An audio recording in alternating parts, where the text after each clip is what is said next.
Okay, so getting back into our coverage over the Thunderbolts, we kind of pick up where our last video had left off at. Now, the first chapter of this video is going to be issue number 13. But with a 13 issue, it does kind of start off with a recap. And honestly, for me, that recap right there is somewhat important. And let me explain why. Because in the late 1990s, as we all know, for Marvel Comics, they were struggling, right? Now, they had some properties that were selling, the X-Men and also Spider-Man. Now, there were some other characters there as well, but not as good as those two. Now, when it came to the Avengers and also like Fantastic Four or, Iron Man and Thor, they were no longer selling. And so what Marvel did was they grabbed all those different characters and pushed those characters into a brand new reality known as Heroes Reborn. Now, with those heroes being over there, to the public in Marvel Comics, they believed that their heroes had died when it came to battling against Onslaught. And so you had the character known as Baron Zemo kind of cook up a game plan here. You see, for Baron Zemo, he kind of realized something. With the heroes being gone, he was able to recruit all the different members of the Masters of Evil and then told them, like, we are going to pretend to be a brand new superhero team,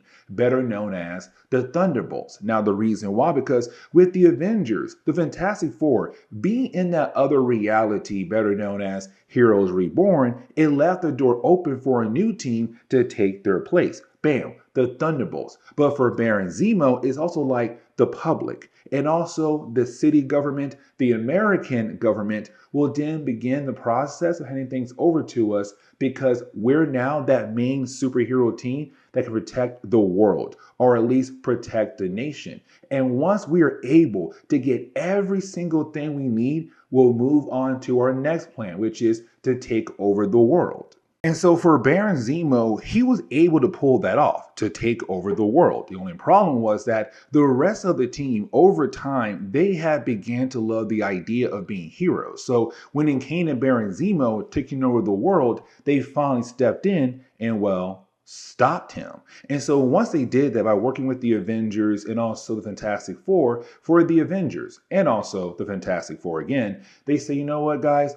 Thanks for helping out, bringing down Baron Zemo, but you guys are still bad guys pretending to be heroes, but at the same time, you still kind of did help Baron Zemo take over the world for that brief moment. And so honestly, you guys need to go on trial for the crimes that you had committed. Now, for the Thunderbolts, they had agreed to go on trial, but then right after that, they were then teleported away. And this leads into issue number 13. And so we kind of find out that for the Thunderbolts, they were actually teleported over into a different dimension, better known as the Cosmos dimension. Now, we kind of did talk about this dimension before in an earlier video we did for the Thunderbolts, but don't worry, I'm going to re-explain everything about this dimension here in a moment. But when our heroes do arrive here, they begin to freak out because they're like, how in the world did we get here and where are we? Now, for Atlas, he's the only person who technically knows about this world. He knows about these creatures, and he knows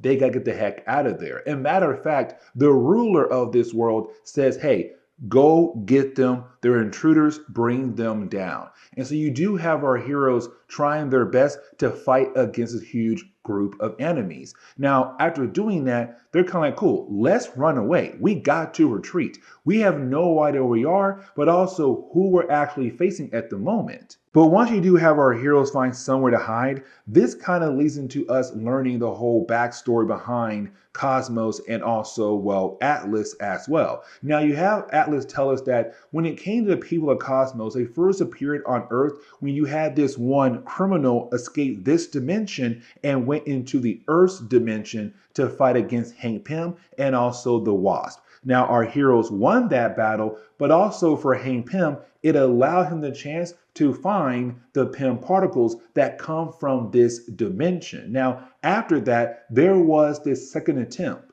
See, there was this group of people from the Cosmos dimension who try to use Atlas as a gateway to invade the Earth, to hopefully take over the Earth. Now, once again, you had Giant Man and the Wasp being able to shut that down very quickly. But then after all of that, There was a third time, but really more a second time for Atlas alone, where he was grabbed by the ruling class, the government, and they began to torture him. Now, as we saw in an earlier storyline that we covered, I want to say it was the annual issue, you had Baron Zemo and Fixer being able to grab Atlas and bring him back into the Earth dimension, where then he was then able to join the Thunderbolts. Now, for Atlas, he kind of feels sad right now because it was Baron Zemo who saved his life, but then the last story arc, it was him who had helped defeat Baron Zemo and also send him away. He kind of feels right now as a traitor, but either way. Now, once that story is done and told, you did have our heroes realize it's now time to survive. And so while you have our heroes trying their best to find food and other things to help them survive, you have Mach 1, better known as the Beetle in the past, wanting to have a conversation with Songbird, because for these two characters, they became a couple. But for Songbird, lately, she has become a tad bit more aggressive. Now, we're not really able to explore the whole idea of why, but you have Songbird realize that they were followed when they tried to escape earlier when they arrived in this brand new world. And we learned that the character who did follow them is a character known as Jaquette. Now, for Jaquette, he's the prince of this world, but it's also him being used as a way to explain what's going on here. You see, for Jaquette, he reminds us that for the people of Cosmos in the far future, they get taken over by Kang the Conqueror. You had Kang then force those people to make weapons for him and his army to use in the past. Now, once you did have the people of Cosmos realize that their weapons were going back in time with Kang the Conqueror being used in the past, they made the Growing Man. Now, the Growing Man was supposed to go back in time with Kang the Conqueror, but did break away and then go over to the world of Cosmos to warn them about what's to come in the future with Kang the Conqueror. The problem was that once you had the Growing Man arrive in the past,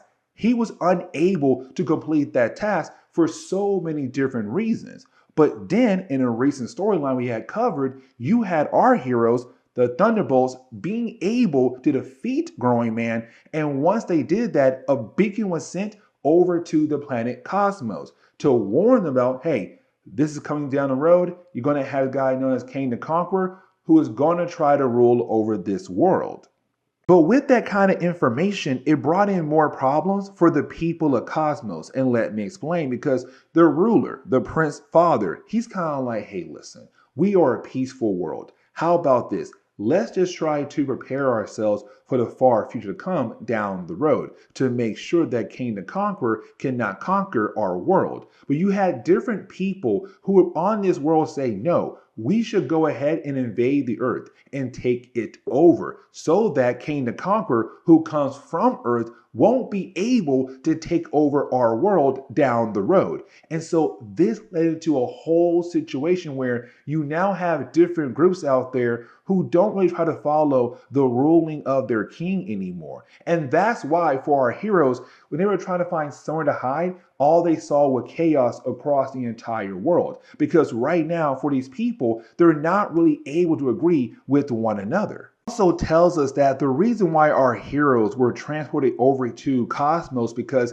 they were the ones who had defeated the Growing Man. Now, once they had arrived, you had the people of Cosmos realize that Atlas, one of those people who had defeated the Growing Man, and they still looked at him as the intruder because, again, in the earlier storylines, he was used as a gateway. He was also brought here and tortured by the ruling class. But either way, though, you did have our heroes kind of wondering, like, what should we do? Because you also have the prince say they now believe that you guys are also working with Kang because your guy here, Atlas, is known as the intruder. Now, for Moonstone, what she wants to do is clear their name. Go back there and try to have a conversation with them.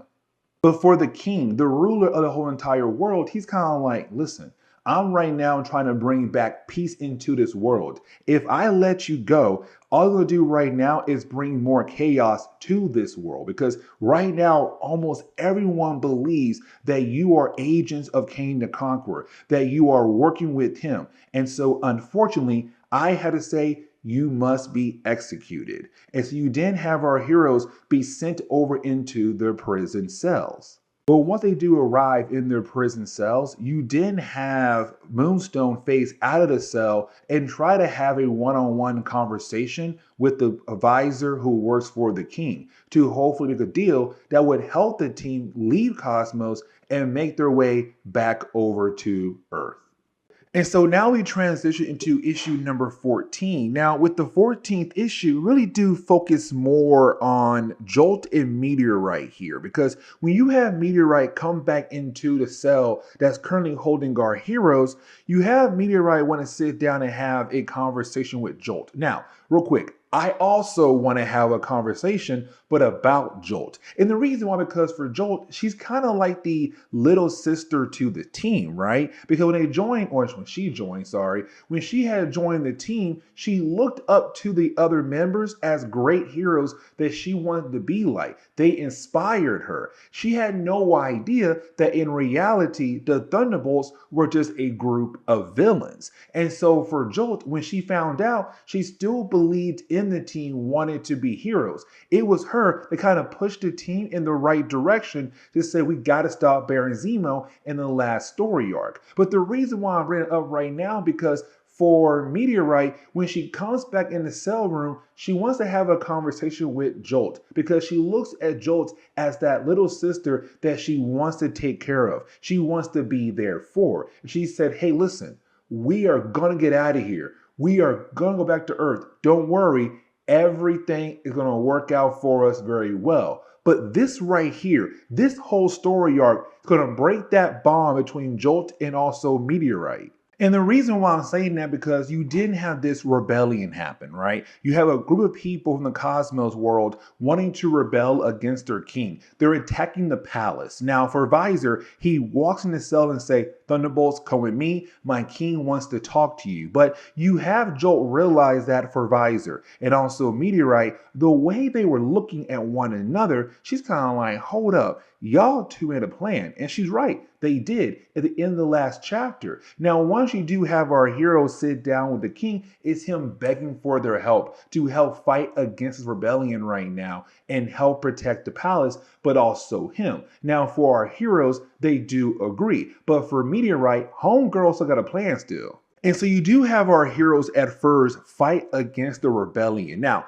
there are a few things I do want to point out here. Really only one thing. The idea of Atlas when it comes to Jolt. Because in the last story arc, we have learned that for Atlas, he had a little sister who looked up to him. The problem was that he never really tried to bond with his little sister. And then one day, she wanted to go with him as he left with his friends to go somewhere. He left her behind. She tried to find him on her bike, but she got hit by a car and died. And so ever since then, he kind of felt guilty about it. And so for Atlas, for me personally, he looks at Jolt as that little sister that he has to protect. And so in the middle of this battle, while you have Jolt almost getting killed off a couple times, he begins to freak out. He's more aggressive because he wants to make sure that she is well protected. But as the battle goes on, you then have Mach 1 and Songbird get called away by Meteorite. This is where we kind of learn what the deal was made between Visor and also, well, Meteorite. The idea of the Thunderbolts had to kill off the king to allow Visor to take over temporarily until the prince is able to grow up.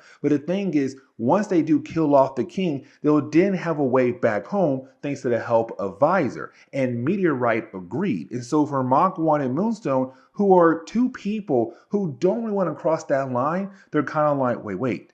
If we cross that line, we might be able to go home, but at the same time, we become killers. Now, when we do switch over to Jolt and Atlas, they're right now still fighting against the army of, soldiers who are trying to rebel against their king. Now, for Jolt and Atlas, they're able to take down a few of them, but you didn't have Jolt being able to find the leader of the group. She's like, hey, I found the leader. Let's go ahead and take this guy back over to the king, and hopefully it will stop all the fighting. The problem is that When we do switch back over to the king, he's right now being confronted by Mach 1, Songbird, and also Meteorite. And for Meteorite, she's kind of, hey, Mach 1, go ahead and kill him off. But Mach 1 can't do it. He hates the idea of becoming a killer. And so for her, she handles it by going ahead and killing off the king right then and there, because she's right now trying her best to get the team back home. And so once you do have her kill off the king, there's an announcement. The king is dead. Now the visor will become the new leader of the world. Now for Joel, she's kind of like, wait, how in the world is that possible? We took down all the soldiers, but also their leaders right here knocked out. You have Meteorite say, shut, you know the what up, Jolt. Like, do not get into their mess. We have a way home. And so you didn't have Visor pull off his part of the deal by sending our heroes back home to Earth. And so once you do have our heroes being able to get back over to Earth, you then have Jolt confront Meteorite, Mach 1, and Songbird. Now for me personally, Homegirl has all the right to get mad at these guys because she knows they did something. She knows that one of these three had killed off the king. She knows it has to be Meteorite, but Meteorite lies to her saying, listen, I was with Jolt and also Jolt. I was with Mach 1 and Songbird the entire time. Now we know it's a lie. And for her, she also knows she's lying, but she can't prove it. And you have Mach 1 and Songbird lie for her, saying, yeah, the entire time she was with us. Now for Meteorite, she's kind of like, listen, we have some bigger problems. And she's right, because this team is still wanted right now for basically helping out Baron Zemo for taking over the Earth. So right now, what's next for this team right now? Okay, so it's time for us to go ahead and get back into our coverage over the Thunderbolts. Now, here's the thing, because when it comes to the Thunderbolts around this time in Marvel Comics, they had just arrived back onto Earth. And let me explain, because after you had the entire world find out the Thunderbolts were the masters of evil in the skies, you then had the Thunderbolts work with the Avengers to bring down Baron Zemo. Well, they were sent away to a different planet entirely. Now, they did come back to Earth at the end of that story arc, but now the question is like, what's next for the Thunderbolts? Because as we get into the opening pages for issue number 15, we pick up with G.W. Bridges. Now, for G.W. Bridges, this is a man who's still in charge of S.H.I.E.L.D. This is a man who right now wants to find the Thunderbolts and bring them in, because even though, yes, the Avengers did vouch for the Thunderbolts when it came to working together to bring down Baron Zemo, it's still the fact that they helped Baron Zemo to reach the goals that he was trying to achieve in that story arc that we had covered in an earlier video. And so for G.W. Bridges, this is a man right now who wants to find them and bring them in. Now, we also kind of get the idea that there has been another team kind of established and been given over to S.H.I.E.L.D. to be used for different kinds of missions. Like, for example, this one right here. But you have GW tell the leader of that team, not just yet. Sooner or later, we're going to use you as a way to bring them officially in. But when we do switch over to the Thunderbolts, this kind of leads into a conversation. What's next for them? Because they're still wanted by S.H.I.E.L.D. Now, even though the Thunderbolts still want to be heroes, again, they're wanted by S.H.I.E.L.D. And yes, they did agree with the Avengers in that earlier story arc that they will work with Iron Man and the rest of the team kind of go on trial to kind of prove they're innocent or they have changed their ways officially. But the problem is that they disappeared and went into a whole different dimension. Now, it wasn't their fault, but they had left. But it's also the idea of like, would they be given a fair trial though? Because again, they were the masters of evil who had pretended to be heroes to replace the Avengers while they were away in a different reality. And you had the world believe that you guys were this brand new team of heroes who were there to protect them, to only trick them to help Baron Zemo to almost take over the world. And yes, you stopped him, but you still helped him to reach that point. So what can they do? So they had no choice but to show the world again, we are trying to be real heroes now. We're not trying to be villains anymore. And so you had a team realize one, they got to start fresh, which means, first off, new identities for each and every single one of them. It also means they have to go legit as well, meaning that they can't just go around and be in this superhero team and still do some crimes here and there. No, if they want the world to believe that they had officially changed, they have to show the world that they had officially changed, but also kind of keep a private life away from their superheroes' lives. Now, for Atlas, he's going to leave the team in this issue. And the reason why, because for Atlas, he feels like he is a failure. We have learned in an earlier story arc that he had failed his little sister because he was not there as a big brother for her in his mind, and it got her killed off. And when he looks at Jolt, she reminds him of his little sister from the past. And he kind of feels like he's going to fail her as well. He feels like he is going to fail this team, like he failed his sister, like he failed when he was in the military, like he failed when he was working with Baron Zemo. He always fails everything that he's currently doing. And so we see the Thunderbolts try to live normal lives, but also with new names as well, new IDs to hopefully keep their secret lives secret, but still go back out there as heroes to show the world like, no, we're trying to be better people now. The problem is that every single member of the team, they get a job except for one person, and that would be Moonstone. Now, for her, it's a tad bit different. She does not want a regular job. She wants a more higher up job that pays the big bucks. But unfortunately, she's not really able to get the job that she wants to get. But at the same time, we see her trying to ride that line where she's trying to be a better person, but at the same time, she loves the idea of doing bad things as well. Now, we do kind of switch things up once again and focus on Atlas, because for Atlas, there is another character he feels like he had failed, and that would be Dallas. Now, for Dallas, she was the team liaison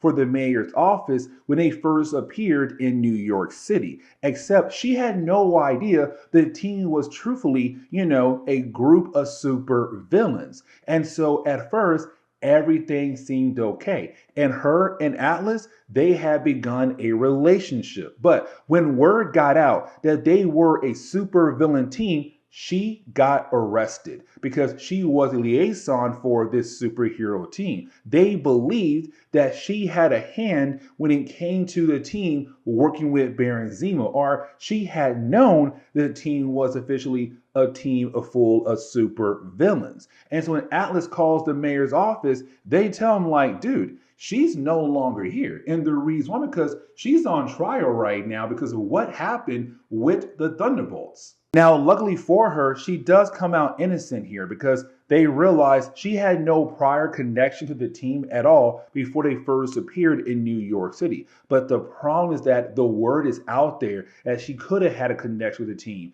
And so her career is technically ruined. She no longer works at the mayor's office. Now, for Atlas, he has no idea that she is clear, but on top of that, her career is gone. But once he does find out, he'll blame himself again all over again. Now, for Baron Zemo, the dude is still alive. Matter of fact, by this point in our coverage, he had officially recovered. Now, we see him still with the Fixer. Matter of fact, we see the Fixer going out of his way to create a new body for himself. The problem is that the new body he's trying to create for himself right now is the clone body of Baron Zemo. And for Baron, he hates the idea of someone else using his face for their own personal needs. So you have Baron Zemo go out of his way to kill off the clone body that the Fixer was trying to create.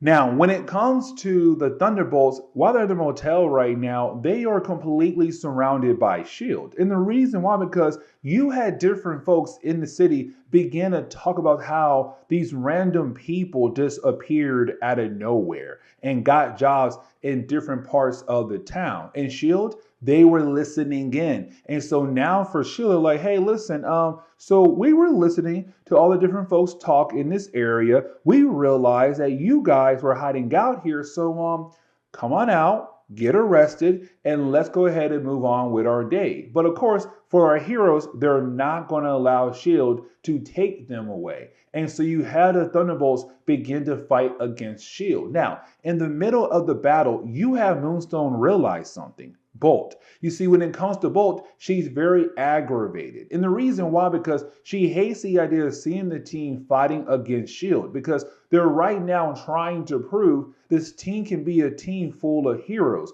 no longer super villains. But for S.H.I.E.L.D. and for GW, they are not trying to listen to her at all. And it's making her very angry. But for Moonstone, she feels like that she could use that for her own personal gain. But either way, once you do have our heroes work together to get away from S.H.I.E.L.D., but also to get away from GW, they run into another team of heroes or characters. And that would be the Lightning Rods, who were calling themselves at first the Great Lake Avengers. Now, as we dive into the next chapter, what we're seeing here at the moment is the idea of Baron Zemo finding out that the Thunderbolts are still alive. Because to him, the last time I saw the team was out in space when they had betrayed him and had actually defeated him. He had no idea they were still alive. And on top of that, he had no idea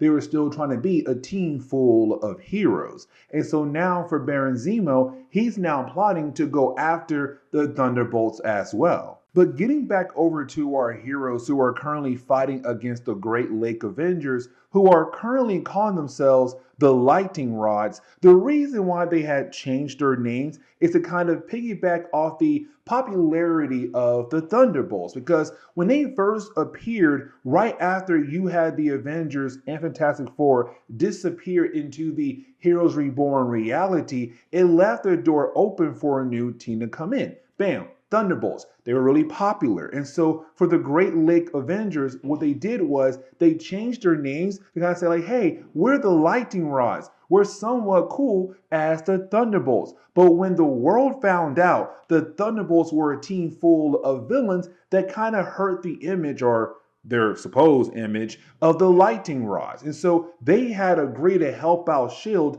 to bring them down. But now we kind of dive into us learning a tad bit more about Atlas family. And man, this right here sucks for Atlas. You know, his whole character arc kind of reminds me of Colossus in the early 1990s, where he lost his entire family, his parents, his brother, and his sister. Now, of course, in the present day, he does have his brother and sister back in the picture again. But when it comes to Atlas, he goes out of his way to find his brother Carl. Now, for Carl became an alcoholic. And the reason why, because when it came to Atlas, he was a super villain at first. And when the world found out who he really was, word got back to his hometown. And his parents, they had a business. But because of what happened with their son becoming a super villain, nobody wanted to do any kind of business at all with him. And so, of course, the parents kind of lost their business. They had died off. And then their younger brother, he changed his name to have no connection with the family anymore. So now it's just Carl and Atlas left. Now, for Carl, the problem is that he owes money to a loan shark. So, of course, the loan shark right now wants his money. And so when you do have Atlas try to stand up for his brother, he's knocked out from behind and both guys are taken away. But getting back over to the Thunderbolts, we still see them fighting against the Great Lake Avengers. Now, you do have our heroes being able to overcome this challenge very easily. But let's not forget that the Great Lake Avengers, they're working with G.W. Bridges, who's also trying to find the Thunderbolts. So when he does arrive at the scene, you had our heroes put on the outfits of the Great Lake Avengers, lied to S.H.I.E.L.D. saying, hey, you're bad guys, they're over there. But in reality, S.H.I.E.L.D. is going to find the Great Lake Avengers while our heroes are able to sneak away. Now, for Baron Zemo, he got word of what's happening right now currently with the team. And so he's already plotting to go after them once again, but in a different type of way. Now, for the Thunderbolts, they're kind of wondering what to do because you had Shield talking to some news channels and they're now reporting like, hey, Shield tried their best to capture the Thunderbolts, but they had failed. They got away once again. Oh no. And so you now have our heroes wondering like, okay, you know what? The public heard that. They're now still thinking that we are supervillains. Now you have the Avengers go out of their way to say, hey, listen, guys, we want to express one more time. They helped us out when it came to fighting against Baron Zemo. But for the public, it's kind of like, we're now 50-50. Are they good guys? Or are they bad guys? Now, for Bolt, she wants to ride the wave of what the Avengers had given to the public. The idea is saying, look, if people heard what they had said about us, that gives us a chance to show the rest of the world, including Shield, that we are technically good people. We should ride that wave because then they hear reports of the Hulk is on a rampage nearby. And so you have the team agree to go out of their way to stop the Hulk. Now, for Songbird, she's dating Mach 1. And for Songbird, she became more and more aggressive. And it's kind of like, what is her deal at the moment? Now, this leads into a sad moment for Atlas because for Atlas, you do have him currently with his brother still. They're both knocked out and they're about to get crushed. But you didn't have Atlas use his powers to break themselves free, but to also kind of like fight against the monsters who wanted to hurt them. Now, for Atlas, he believes with him doing all that, his brother is now well protected. But his brother dies in his arms. And so for Atlas, once he had learned what happened to the family business and now losing his brother, it just reminds him like, okay, I lost my sister when she was young. That's my fault. I lost my brother and this could be my fault as well. And so that's why I say it's kind of like Colossus here. This man is going through a major character development arc in these comics. But getting back over to the Thunderbolts, they're still trying their best to fight against the Hulk now. Like, it's the Hulk just beating down on this team. But they also kind of realize so that none of their attacks are truthfully working. Now, it's the Hulk, yes, but at the same time, some of their attacks should have done some kind of damage by this point.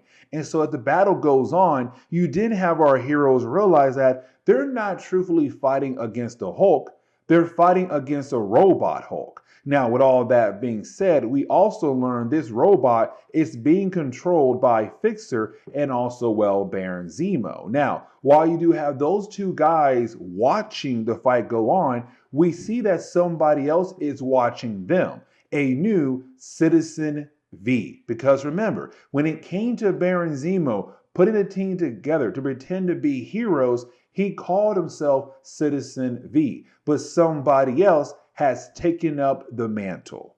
And so as we dive into the next chapter, what we're seeing here at this exact moment is the idea that you have the Thunderbolts fighting against a Hulk robot. And this robot has the ability to absorb kinetic energy. And so for our heroes, they're basically struggling right now when it comes to fighting against this Hulk because all their different attacks is just being absorbed. Now, you also have Moonstone realize that this Hulk is trying to absorb energy to release something, do some kind of last minute trick. Now, you also have the Lightning Rod team or the Great Lake Avengers also arrive there as well. And they're kind of like, hey, we're still mad at you guys, so let's also fight. And they're kind of like, can y'all go away, please? Because we're dealing with this right now, a massive Hulk robot trying to kill everyone in the area. Now, you do have this Hulk robot being able to grab Moonstone.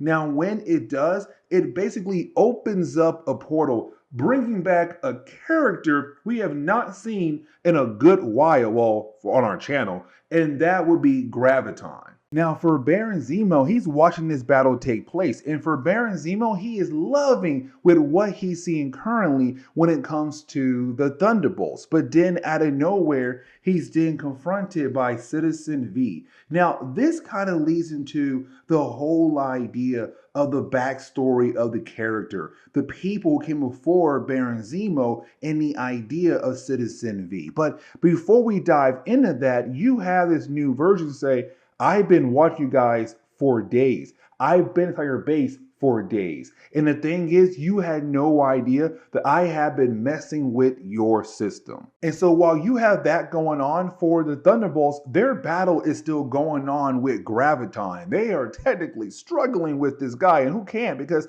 this guy has the ability to control gravity. And so for our heroes, all they can do here at this exact moment is hopefully find a way to defeat him. Right now, they can find that way. And they also have the help of the Great Lake Avengers. It may not seem a lot, but at least they're there right now to help out with this situation. We do learn here that the new Citizen V is apparently the grandson to the original Citizen V, better known as John Watkins, who actually did appear in Marvel Comics back in 1941. So there has been Citizen V in the past when it comes to Marvel Comics. But for Baron Zemo, he's all like, that's not true, because for John Watkins back there, he didn't have an offspring. So how in the world are you the grandson to Citizen V? Now, you also see here that for Citizen V, he has this base set to blow up as well. But you do have this issue kind of wind down very quickly here, because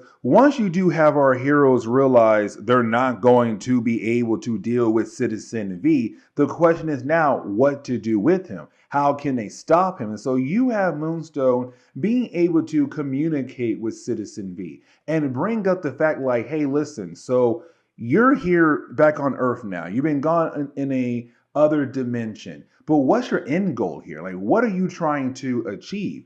And so for Citizen V, he begins to realize that he does not have a goal at all. And you have Moonstone say, like, what happens after you beat us? Because you'll then have the Avengers, the Fantastic Four, Spider-Man, the Champions, the Defenders. And the last two teams, they have been disbanded for a while now. But it's the idea of saying like, dude, you have no actual plans here at the moment. And on top of that, you have all these other teams who could possibly come after you and try to, well, stop you. And so you have Graviton leave for now until he is able to think of a game plan that he wants to complete. Now, for Bolt, this really does bother her a lot. And the reason why, because, well, she's kind of like, we didn't handle anything. Yes, he's gone for now, but sooner or later, he'll come back to try to kill us or kill the rest of the world. Again, we failed as heroes. But for Moonstone, it's the idea of saying, like,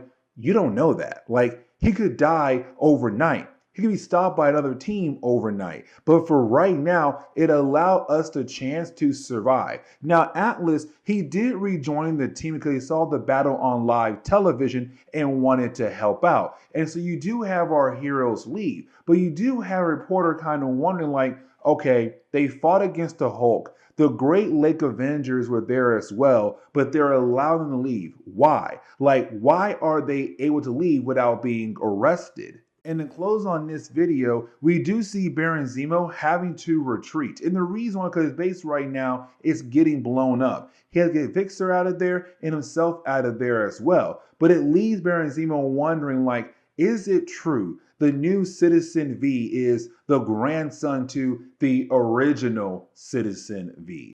Okay, so it's time for us to go ahead and get back into our coverage over the Thunderbolts. Now, when it comes to the Thunderbolts, I kind of realized something. The early days of this team, they didn't go through massive changes in the roster, but you always had to have these story arcs where you always wonder would this be the end for the Thunderbolts? And we're kind of getting into that storyline once again with the possibility of, will the team be able to survive and continue on as a complete unit? And you see what I mean as we go through today's storyline. But as we get into the opening pages for Thunderbolts issue number 18, we're now really picking up with Atlas at first. Now for Atlas, this is a character who has gone through a lot in a very short period of time. And for me personally, it's great character development.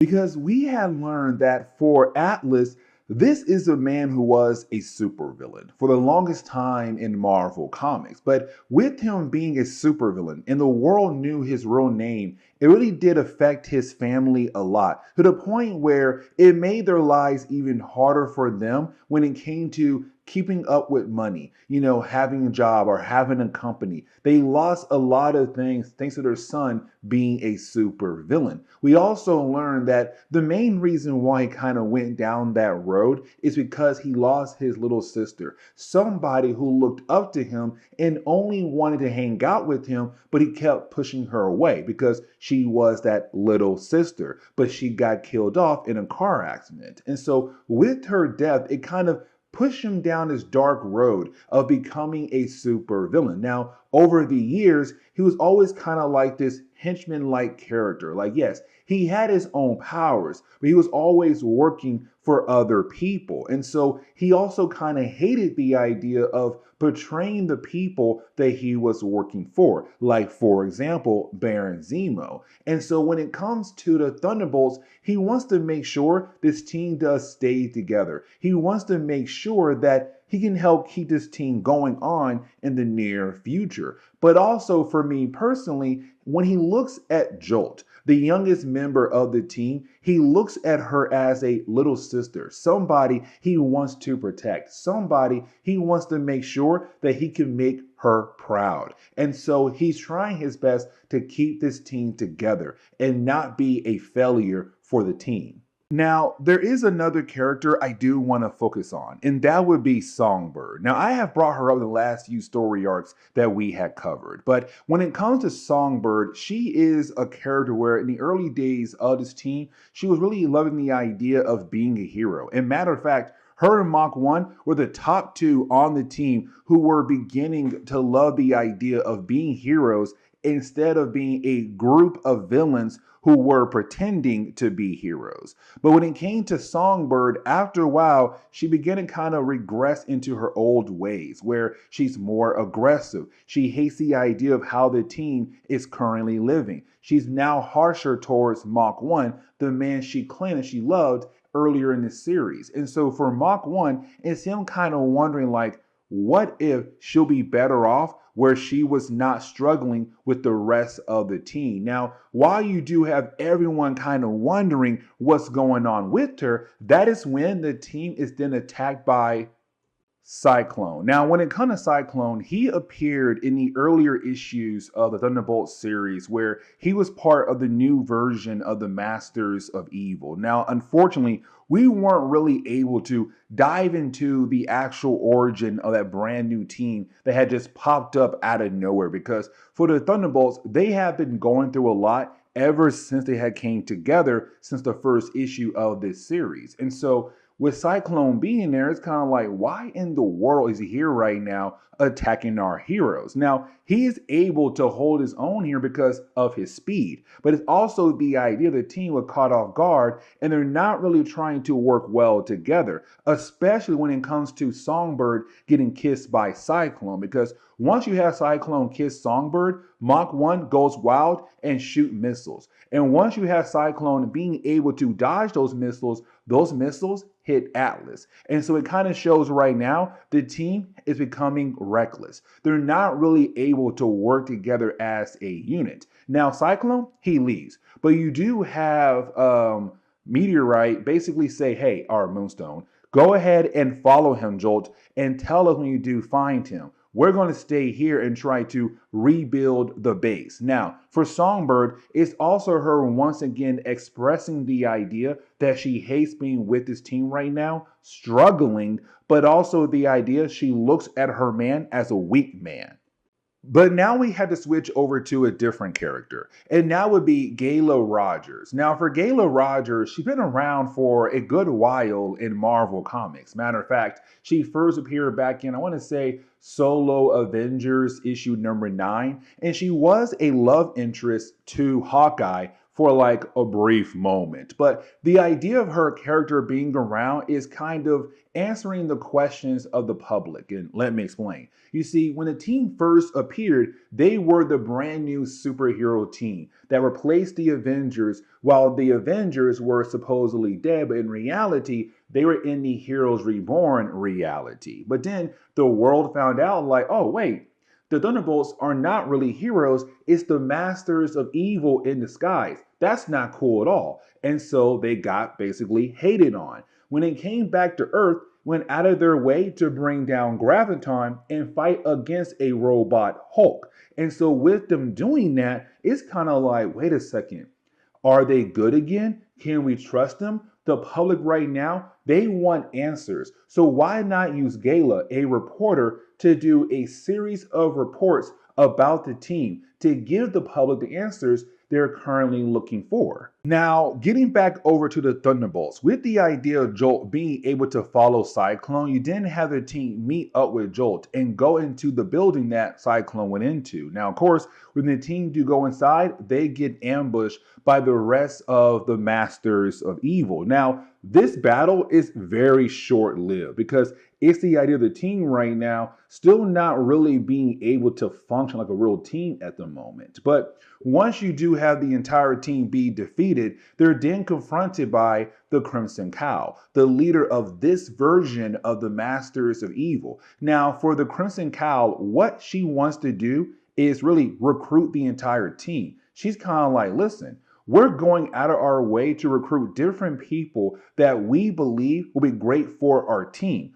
Well-trained super villains like you guys were, or technically you still are, because to the public, you're bad people. So why not go ahead and join us? Now, of course, he does have other ways to kind of, bring them in, saying, look, we have a base. Our base is like built up. We got a movie theater, a sauna, we got training facilities. Like, if you come here, your whole entire living situation goes in the right direction. 10 times better than where you guys are currently. Now, for Songbird, she's kind of like, oh my God. Because to her, that means they now have a place that's actually a home in her mind. A movie theater, you have a sauna, you have training facilities, her own actual bedroom, an actual built up base. She's kind of like, hey, you know what? I am thinking about going back my old ways and joining them because they have a better living situation. And the rest of the team, they're kind of like in the middle right now. For Mach 1, he knows Songbird will leave just like that. If she leaves, there's a possibility he will also leave to follow her. And then the team begins to fall apart again. But you also have Crimson Cowl say, oh, by the way, if you don't join us, we'll tell every single person who wants to come after you guys, like Baron Zemo, and the list goes on. Now, you don't have to answer right now, but just know, if you say no, we're telling everyone where to find you guys. And so the team leaves, kind of wondering what is their next move.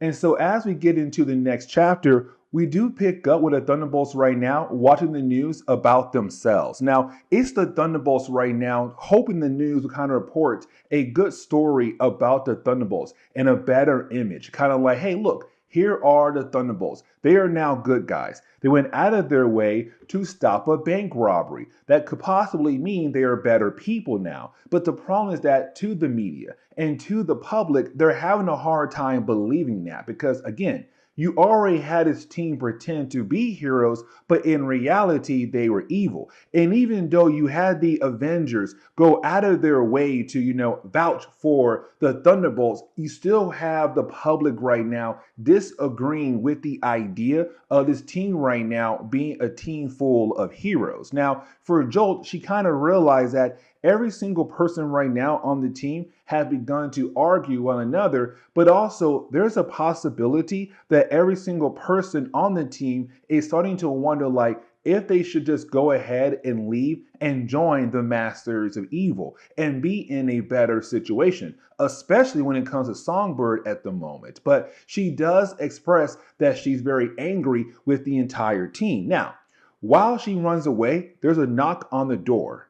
And we kind of find out it's a group of teenagers. Now, the teenagers, they were able to realize the Thunderbolts were hiding out in a nearby area because this one particular area is where teens go to make out with one another. But as soon as our heroes had moved in, you had less and less teenagers head over to that area. But also, at the same time, our heroes appeared as a regular group of people. Well, the Thunderbolts also appeared as well in the same area. And so for the teens, they realized, oh, you guys must be the Thunderbolts. Now they came here to ask for help. And the reason why, because they come to a town nearby known as Burton Canyon, but their town was officially taken over by an organization known as the Imperial Force. Now, the Imperial Force is a different organization from the Imperial Forces that we have seen over in Captain America comics. Now,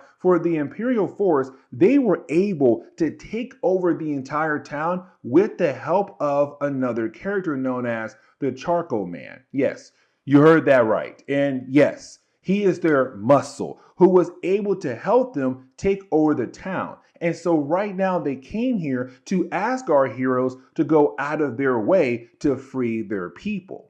And this kind of works out for the team because now they can show Jolt, they can be a team of heroes, a team that can work well together, but also work out their issues as well. And so while you have them agreeing to work together, what they do is they go into the town pretending to be a group of people who are just tourists who came there for some pie. But in reality, no, they went in there and tried to scout the area out. Now, once they do make it inside the town, they realize it's a war zone, which of course means, yes, it was officially taken over by this new organization. Now, they run into the Charcoal Man, the muscle for this organization. They allow the Charcoal Man to take them as prisoners to kind of show where the town folks are being held at. Now, once they do find the town folks, they call in Moonstone, who brings their gear, and now they're able to try to free the city.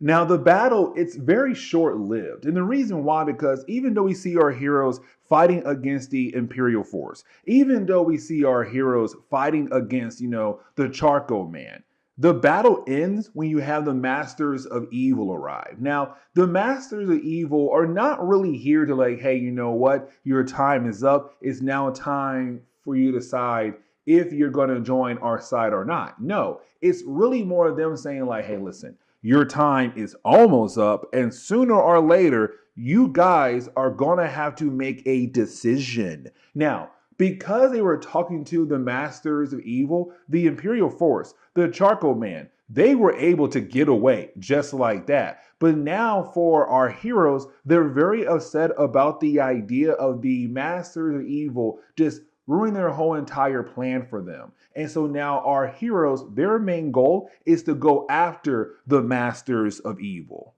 Okay, so it's time for us to go ahead and get back into our coverage over the Thunderbolts. Now, we're going to cover a three-part storyline that really is called Decisions. Now, for me personally, this storyline does kind of pick up where our last video left off at with the idea of the Masters of Evil kind of giving an offer over to the Thunderbolts. Let me explain real quickly. You see, when the Thunderbolts first appeared in Marvel Comics, it was the idea of the Masters of Evil pretending to be heroes to get what they wanted. And the reason why, because when it came to the Avengers, the Fantastic Four, they were away in a different reality, leaving the door open for somebody else to take up the mantle as the best superhero team. Bam, you got the Thunderbolts. Now, the thing was, at first, they became very popular, and they were being led by Baron Zemo. Now, for each villain, they had a new hero persona. And so when it came time, Baron Zemo said, we are done playing as heroes. It's now time for me to make my move. Now, for the rest of the team, they stopped him, and of course, the day was saved. Now, when they came back to Earth after a quick short space adventure, they're trying their best to fix their relations with the public because right now they want to be heroes. But the problem is that, well, the public remembers they were they were villains pretending to be heroes in the first place. So right now for the public, they're kind of like, oh, they're being heroes again? This must be another trick.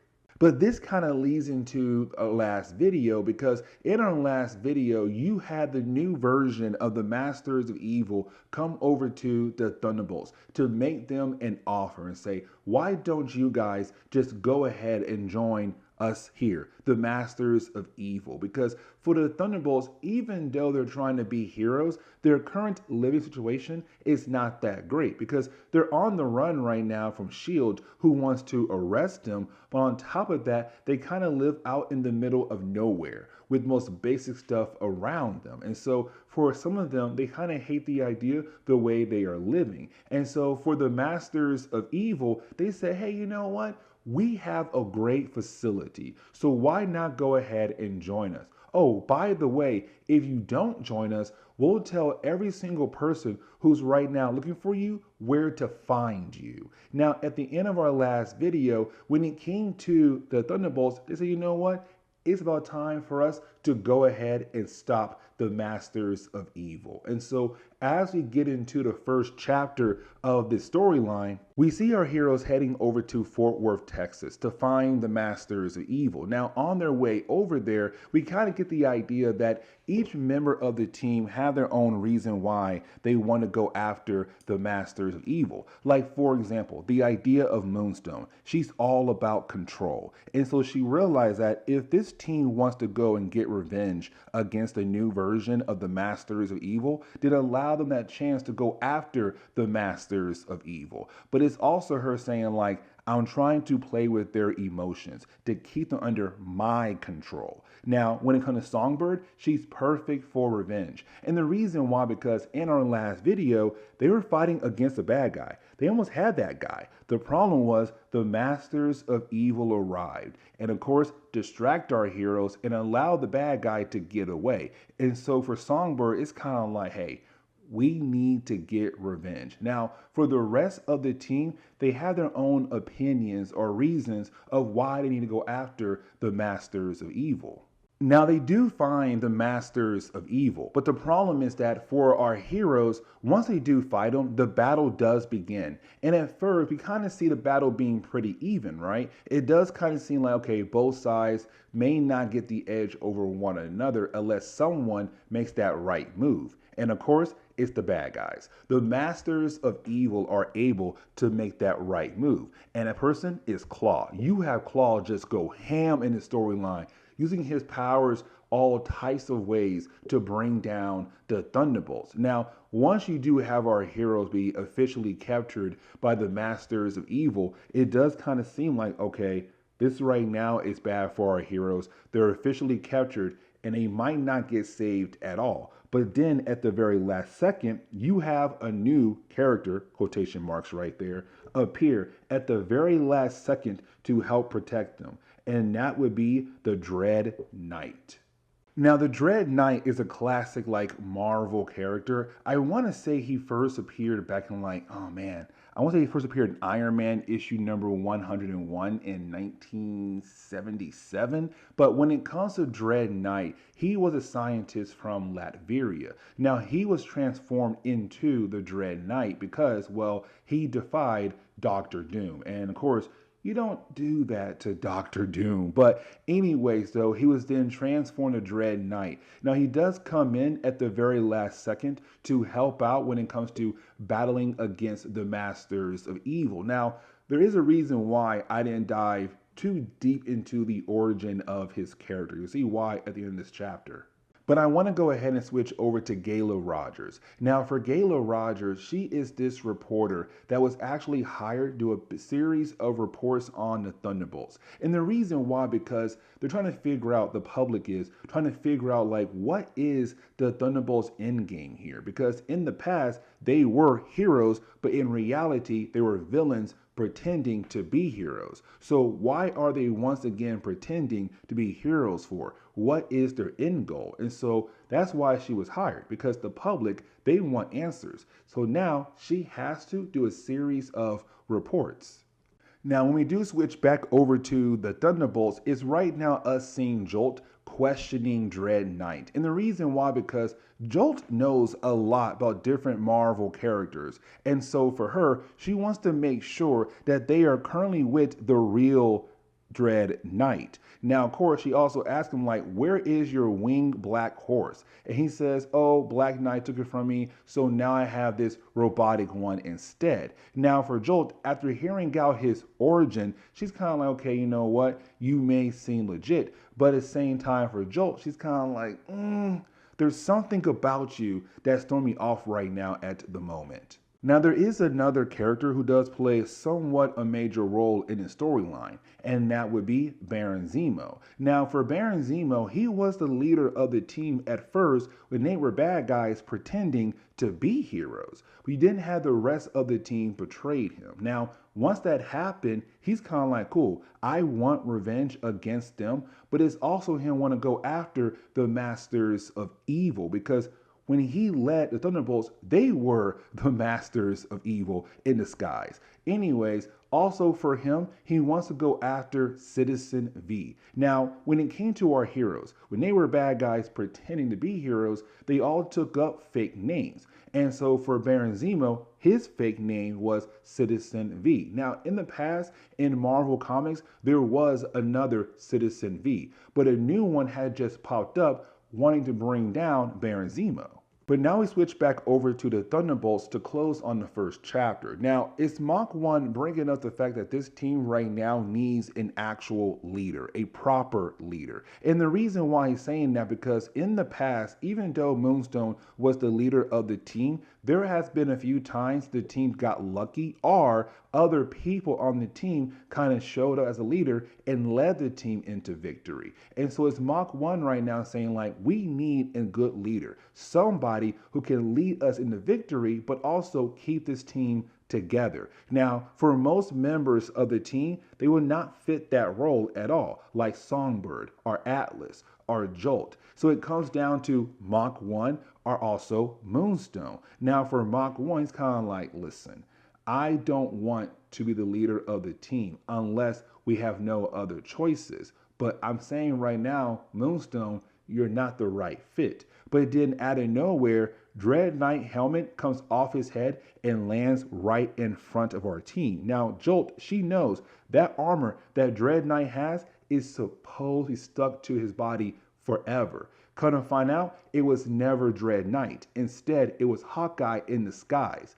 This is the storyline where Hawkeye officially joins the Thunderbolts.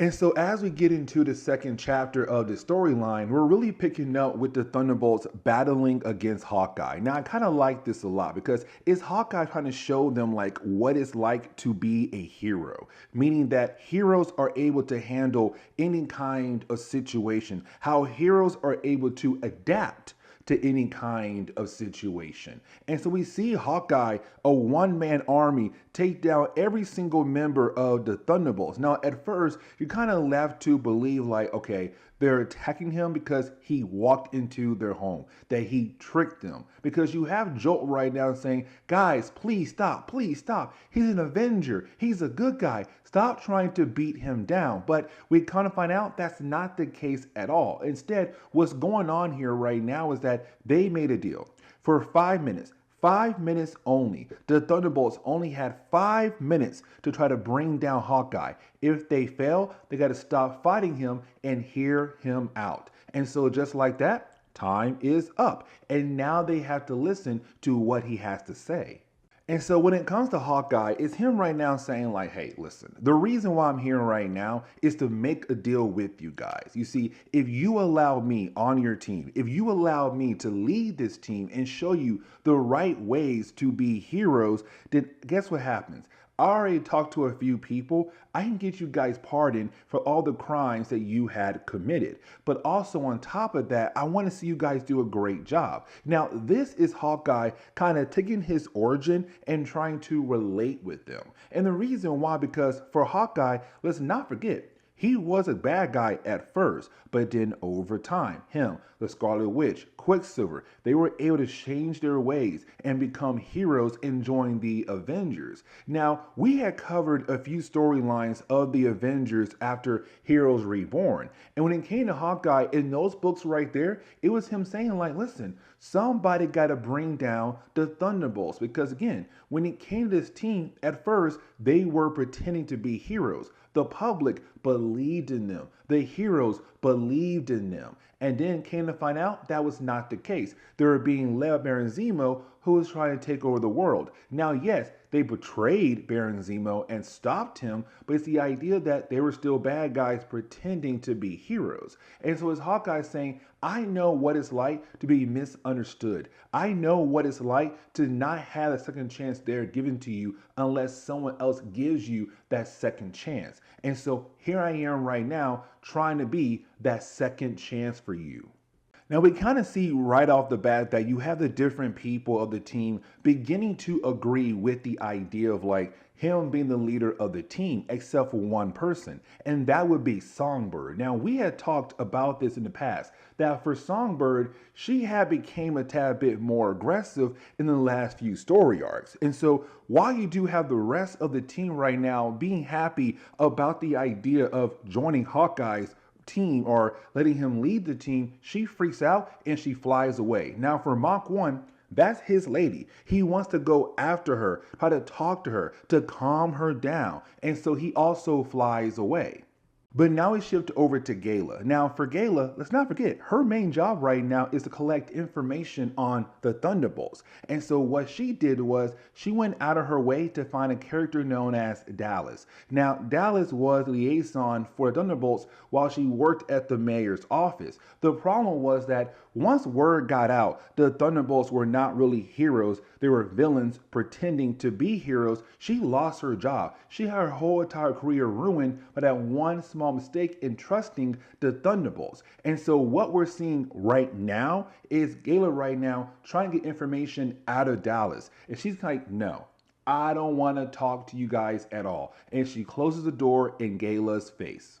But now we had to switch over to Songbird. Now when we do, it's really more of us seeing Songbird right now just going on this rampage. She's really upset about the idea of what's happening right now with the Thunderbolts, that she's attacking this city. Now, the National Guards, they had a barracks nearby. So of course they're like, hey, listen, we got to protect that town. They're trying their best to bring her down. Now Mach 1, he does catch up to her, grab her, and then crash land into a warehouse. Now, while being in that warehouse, they're completely surrounded by the National Guards. But on top of that, is Mach 1 asking like, what is your problem? Because like I said earlier, in the last few story arcs, Homegirl has been more aggressive, just straight up rude to him, but also the rest of the team as well. And so this kind of leads into the origin of Songbird, and let me explain. Because for Songbird, it's the idea that she had a mom and dad growing up, but her mom was sent away to prison. And the reason why, because her mom stole something. Now, while she was away, she still had her father, right? Songbird had her dad, but her dad found out that his wife, her mom, was going to leave him for another man. And so he began to drink, became abusive. And so she ran away. And so she had to live on the streets. Now, luckily for Songbird, at first it was luckily, she found somebody, right? And she thought that person was going to take care of her and love her. The problem was that he stole things as well, but he lied to cops saying that it was her who stole the things that he stole. And so she was sent to prison. And so once again, she was alone. She was betrayed by people that she cared for and loved. Now, while in prison, she met a woman known as Pound Cake. Now, for Pound Cake, she had created this team of female villains, better known as the Grapplers. Now, unfortunately, some of the team was killed off.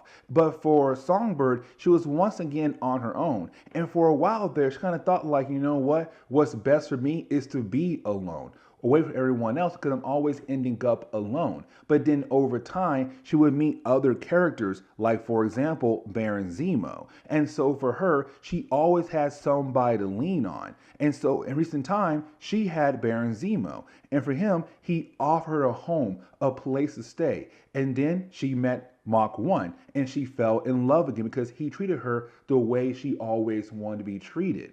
But once you have the team decide to go against Baron Zemo and they no longer want to be on his side, she kind of felt like everything was falling apart. And even though they saved the world, and even though Mach 1 has been trying to be there for her, in her mindset, she believed everything was going to fall apart. That sooner or later, this team's going to break up and she's going to lose Mach 1. And so when it comes to Mach 1, he didn't give up. He kept trying to be there for her, even though she was so aggressive and rude towards him.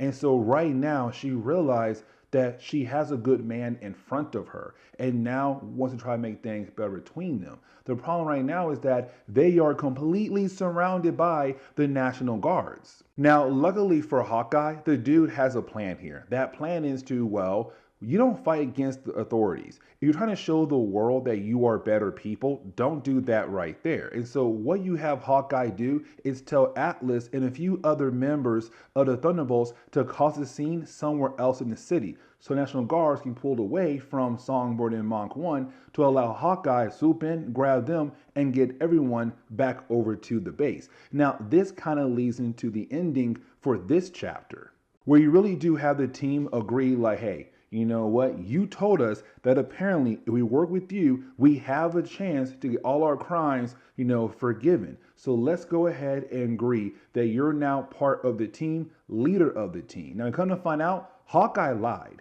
that he went over to the government and they said, hey, listen, there's no way we'll give you the right to pardon these super villains for all the crimes that they had committed in the past. There's no way. But for Hawkeye, he's not telling them that at all. Now, it's also Hawkeye saying like, listen, I love the idea of being part of this team, but I can't work with a killer. I can't work with a murderer. And so he points at Mach 1 and says, Mach 1, you have to leave the team because you are a killer.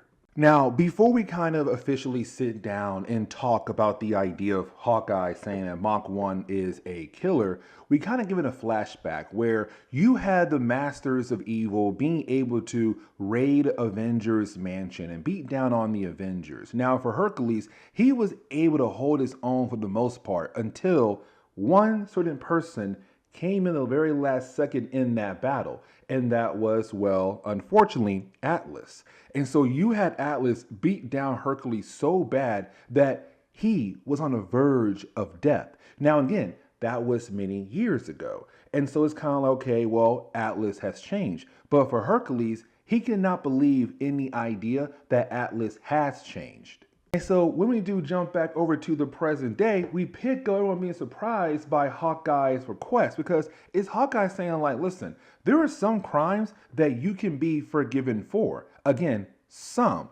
But this right here is not one of them. You killed somebody. You murdered somebody. That person had family. And yes, he was also a bad person, but you killed him. Now for Mach 1, when he killed that person, it was back when he was the Beetle, a super villain. But again, time has changed. He has changed. He's a better person now. But for Hawkeye, it doesn't matter at all. And so for Mach 1, he does ask to have some time alone. Now for Songbird, she's freaking out because for her, he just told her that she will never be alone again, that he will always be there for her. But now there is a possibility that he'll go to jail. But this leads into the next problem. That next problem is Hercules. Because for Hercules, he arrives. He's very upset because he heard that Atlas was trying to be a better person, trying to be a hero. And so he hunted down Atlas to get his revenge. Now, for the Thunderbolts, they're kind of wondering like, is this a setup? Because for Hawkeye, he's here. Hawkeye, Hercules, they're friends. And so they're kind of wondering like, hey, Hawkeye, why do you feel like this is partially a setup? But you have Hawkeye right now trying to defend his brand new team by saying like, hey, Herc, this is the wrong time right now, dude. Like these folks right here, they're innocent. They're right now trying their best to turn their lives around. Man, Hercules ain't trying to hear none of that because you have Hercules begin to fight against Atlas, really the entire Thunderbolts team. And the thing is, he's a one-man army and he is bringing them all down left and right, but he is beating down on Atlas.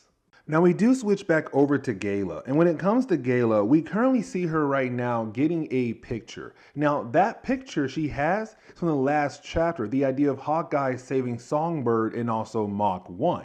Now again, for Gala, she knows Hawkeye because she did report on him or she talked to him back in West Coast Avengers. But the question is right now to the public, is Hawkeye now part of the Thunderbolts? If that's the case, how will the Avengers handle something like this? Now, we already covered that storyline when it came to the Avengers finding out that Hawkeye had officially joined the Thunderbolts. But this kind of leads us into the second half of this storyline, or this chapter at least, because you do have, Atlas trying his best to fight against Hercules. Now, Hercules is way more stronger now than Atlas is. And so for Hercules, this is not a fair battle. Matter of fact, he's losing the battle. But for Atlas, what he wants to do right now is protect his team. He cares so much for this team that he will die for them as a way to protect them. Now you also have Mach 1 come back as well, but it's still Hercules. So Mach 1, goodbye. Now Hawkeye does step in, and this is pretty huge. And the reason why, because what you're seeing here at the moment is the idea of Hawkeye standing up with a new team that he's going to take under his belt to kind of show that he's being really serious about the idea of protecting them, being with them, working with them, and putting his life on the line. And so for Hercules to see Hawkeye, a close friend of his, do what he's doing right now, make Hercules realize that maybe, just maybe, that he should back off for the time being.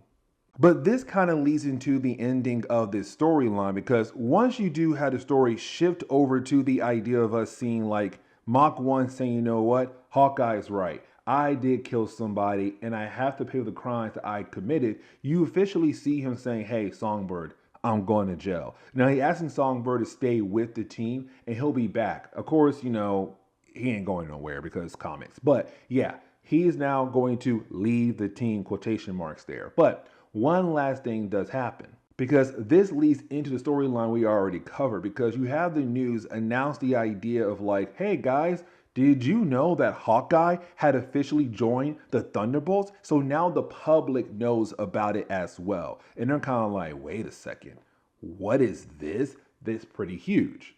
Okay, so it's time for us to go ahead and get back into our coverage over the Thunderbolts. And so we're going to pick up with issue number 23, and I'm going to see how far we'll go in today's video. But starting off this video with issue number 23, it does kind of pick up where our last video left off at, but also kind of picks up where a crossover happened that we already covered. The idea of the Avengers confronting the Thunderbolts after you had Hawkeye officially take over the team. We already covered that storyline. We can move on. But getting into the opening pages for issue number 23, we pick up with the idea of Mach 1 turning himself in. Because remember, for Hawkeye, when he had officially taken over the team, he said, listen, I will work with every single one of you guys except you, Mach 1, aka the Beetle, because you had killed somebody in the past. And so you need to pay for the crimes that you had committed. And so just like that, you had Hawkeye basically force Mach 1 to turn himself in. Now, it's also the idea of once Mach 1 is done being in prison, he'll then be able to rejoin the Thunderbolts. Now, with all that being said, for the public, they're kind of wondering can we officially trust this team?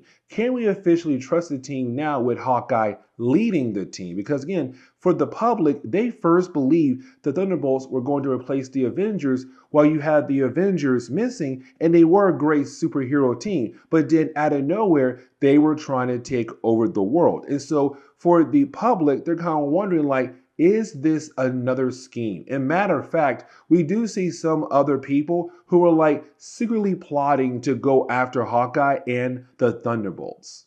Now, when it comes to this chapter right here, we're going to see our heroes going up against, well, US agent and also the jury. Now, for the jury, they actually appeared in Venom Lethal Protector issue number 2, and they were a group of people who wanted to get revenge against Venom because the leader of the group, a father and son combo, had lost their son and brother to Venom, and they wanted revenge, and they formed the jury. Now, over time, they kept failing over and over again. Now, there was an Iron Man villain who basically hired the jury, and I forgot his name, but he also hired US agent to lead the jury to kind of be like this new, superhero team out there in the world. But honestly, they're not really important. But right now, they're watching the news, seeing that Mach 1 had turned himself in. And so when it comes to US agent and the rest of the jury, they're kind of like, cool,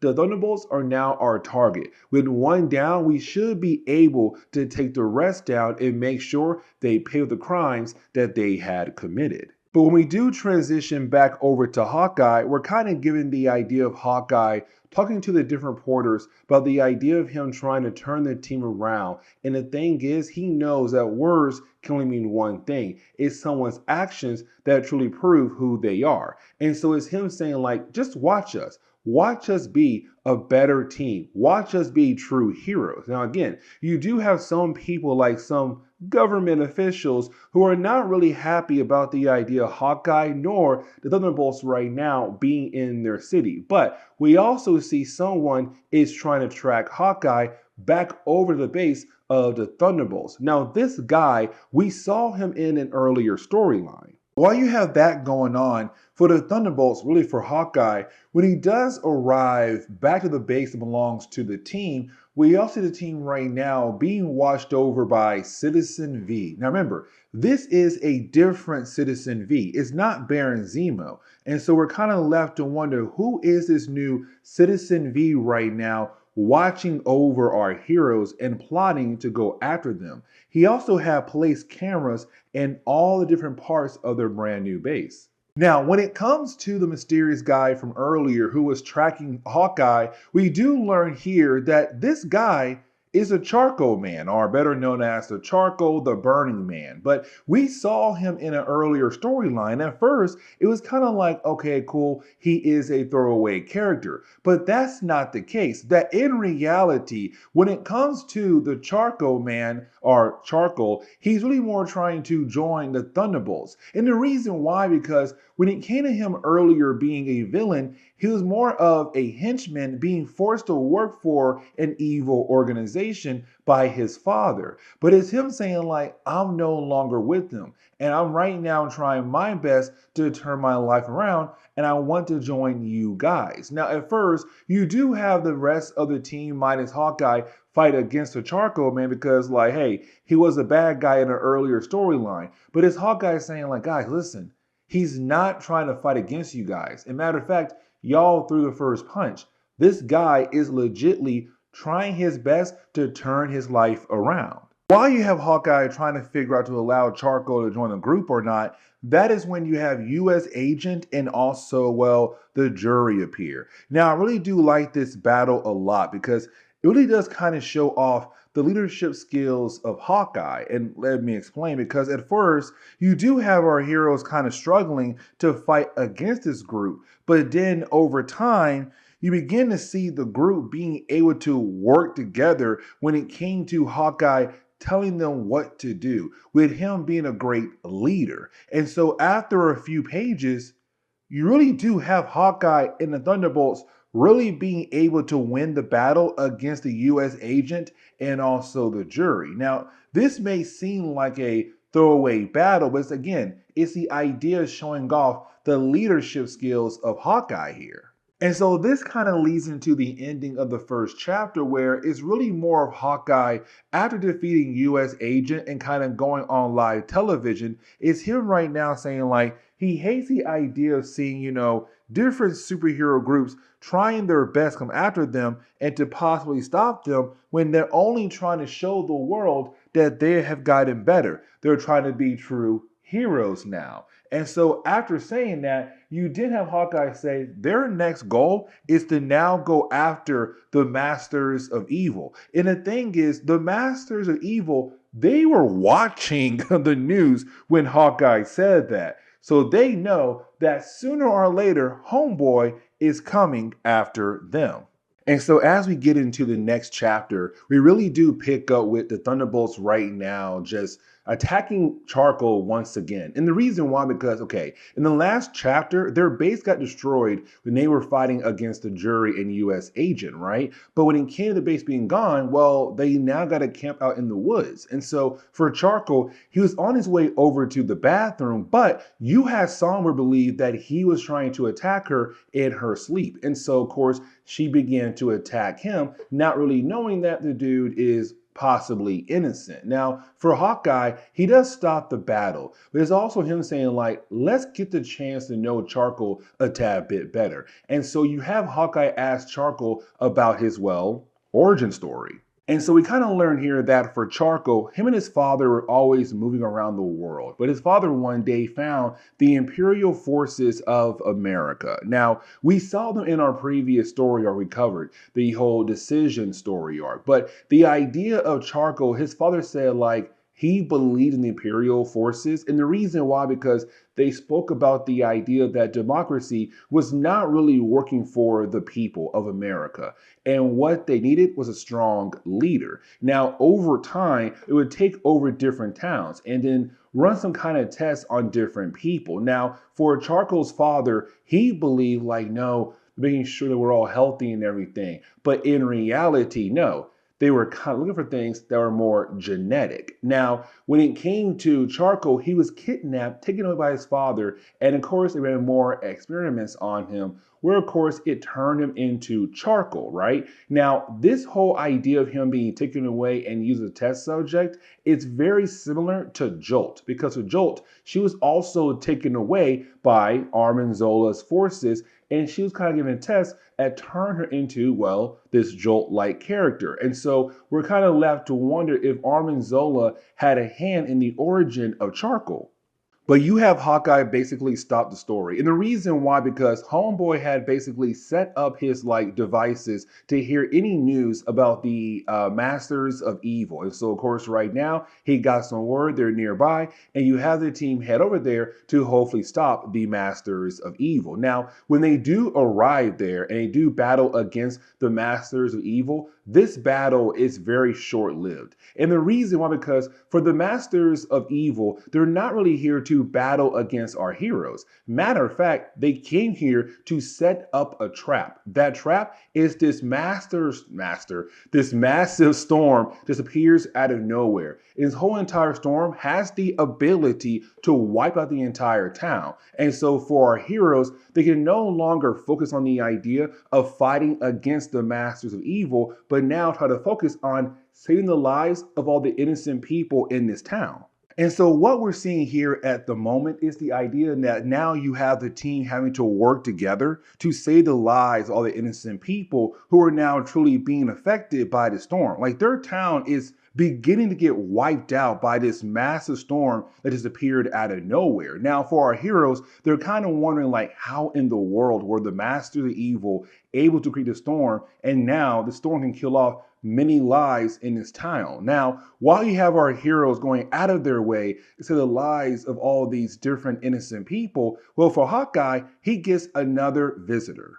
And that would be Citizen V. Now, remember, guys, this is the new Citizen V. But for this one right here, it's really more about the idea of, like, okay, she came into the picture because the last Citizen V was Baron Zemo. But for her, what he did was completely wrong, because there was a hero known as Citizen V back in the day. I want to say World War II time. And so she is the grandchild to that one right there. But it's also her saying, like, hey, listen, what Baron Zemo did, he ruined the whole legacy of my grandfather. So now it's time for me to bring him down. But also because the Thunderbolts was working with Baron Zemo, they also must go down as well. Now, for Hawkeye, he's like, hey, hold on, girl. Hold up. Because right now, this team is trying their best to reform themselves, to make themselves better, to be a better team. But also, Newsflash, there's a huge storm right now across this town, wiping out buildings left and right.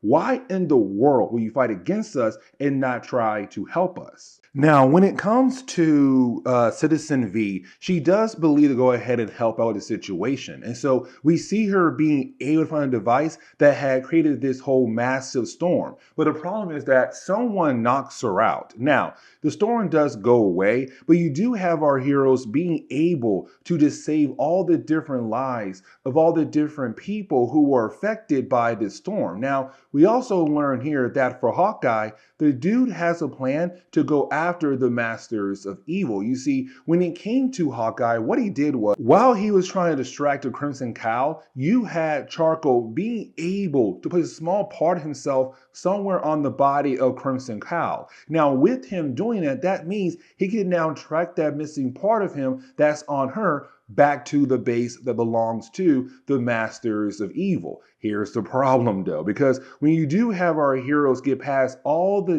different alarms, being able to locate the home base too, or get inside the actual base of the Masters of Evil, they kind of find out that in a small group, like the Masters of Evil, they have the number. There are a lot of different characters who are now part of this organization. And so this kind of leads into the final chapter of the storyline, right? Where we now pick up with all these different teams across the world, the Avengers, the New Warriors, X-Force, and the list goes on. But it's really more of us kind of seeing that right now you had the Masters of Evil being able to place different machines across the world to cause these massive storms to happen where now our heroes are basically struggling, that people's homes and cities are just being wiped out left and right because these massive storms being put together by, well, again, the Masters of Evil. But when we do switch over to the Thunderbolts, they are right now trying to figure out like what is going to be their next move. Because right now, what they're seeing at the moment is the idea that right now, there are many members to the Masters of Evil. But let's not forget, when it came to the Crimson Cowl, she did try her best to recruit the Thunderbolts. We kind of got the idea that she was trying to build her numbers, which she did. You now see like 25 different members of the Masters of Evil. So what can our heroes do here, honestly? Now, for Hawkeye, he does have a game plan here. That game plan is really more of him saying like, hey, how about this? Let's get somebody on the inside to bring down their defenses. Because remember, again, for the Crimson Cowl, she did try to recruit the Thunderbolts. And so for Hawkeye, this is perfect. So why not go ahead and have Moonstone pretend that she wants to join the actual organization? Now, for Moonstone, she wants to know why Hawkeye chose her. And I love Hawkeye for this. He's kind of like, well, because out of everyone here, you are the least most trustworthy person we have on the team at the moment, which means like if anybody here would join them, it would be you. And so she does agree, but at the same time, she's kind of like, I hate you. I hate you said that. But either way, she makes her way over to the Crimson Cowl.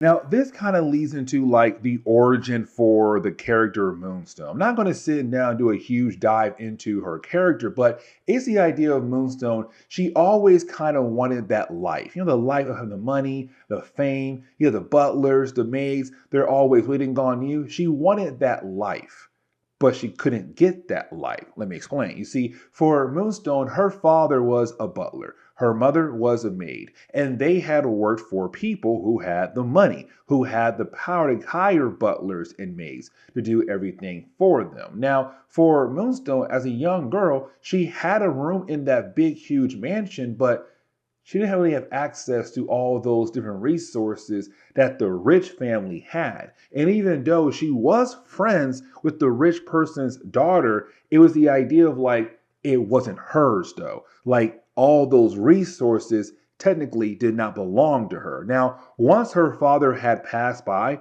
the rich family, they hired a new butler. And they still offered a home for Moonstone and her mom, but for her mom, she hated the idea of being given charity. And so she decided to move out and move back home with her parents, so Moonstone grandparents. And so for her mom, she had to work 2 to 3 jobs to make sure that Moonstone had everything she needed to succeed. Now, Moonstone did succeed. She graduated, but she hated the idea of seeing what her mother did. And not like she felt bad for her mom, but kind of like you wasted your time worrying about yourself, or not worrying about yourself, worrying about other people.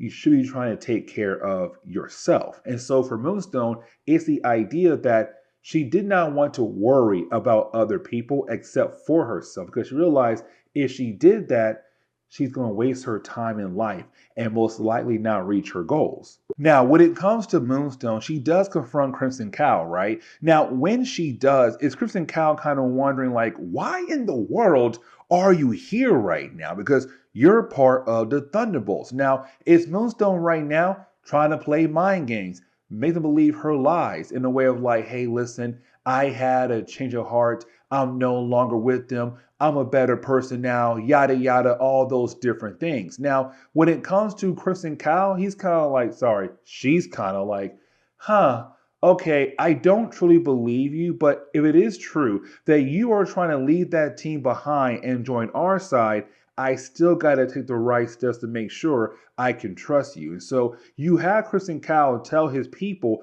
to lock her up for the time being. But while you have the Masters of Evil kind of focusing on Moonstone, you have the rest of the team, the Thunderbolts, just kind of going around taking out different members of the Masters of Evil one by one. So it's them right now trying their best to bring those numbers down to kind of make things a tad bit easier for them. We do switch back over to Moonstone for a brief moment, but it's really more of us kind of establishing the idea that for her, she's not really out there in the world to try to rule the world as some kind of super villain. That instead, she wants that security. She wants that luxury life. But to get that, she has to use other people to be able to achieve that goal. And so at first, her main goal was to use the Thunderbolts. But then over time, they have gone through different changes. And so it's her right now kind of wondering if her goals are still somewhat in reach. But also, again, she's kind of worried that Hawkeye might get the team killed. But this kind of leads into like the next part of the plan for the Masters of Evil, because what they're going to do right now is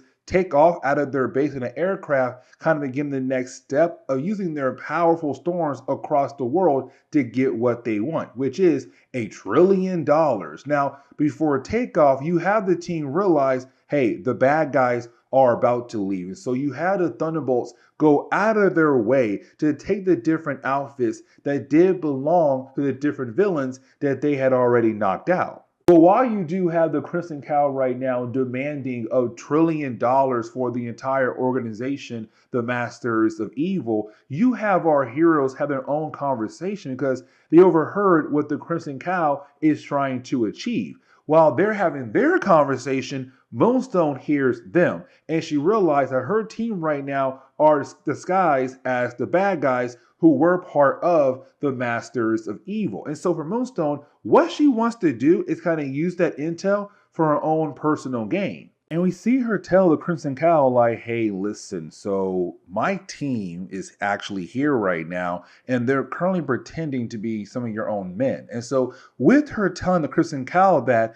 you didn't have the Crimson Cowl tell his guys, sorry, her people, to go ahead out of their way to start attacking the Thunderbolts. Now, for the Thunderbolts, they're now believing that Moonstone had just betrayed them. Like, oh my God, I can't believe she told them that we were here. Now, this leads into an all-out battle while you have the Crimson Cowl, Moonstone, and 2 other characters leave while the rest of the Masters of Evil are fighting against the Thunderbolts. But when it comes to Hawkeye, he kind of realized something. As a matter of fact, this is a callback to an earlier storyline that we had covered involving the Avengers. It's the idea that the Avengers had too many people on their team, and so they were kind of disjointed, not really able to take down a bad guy because you had too many different members of the team trying to do all the same thing all at once. And so for the Masters of Evil, they're kind of like the Avengers. There's too many of them, and they're not really able to work together. And so for the Thunderbolts, they now have the chance to take out the different members of the Masters of Evil. But while you have our heroes, dealing with that right there, we switch over to Moonstone. Because for Moonstone, it's really her kind of beginning to realize she's having a hard time deciding what to do here. Like, should she continue to work with the Crimson Cow? Or should she go ahead, take Crimson Cow out and take over the Masters of Evil, or possibly still help out the Thunderbolts? Like, she's right now trying to decide what is the actual best move for her.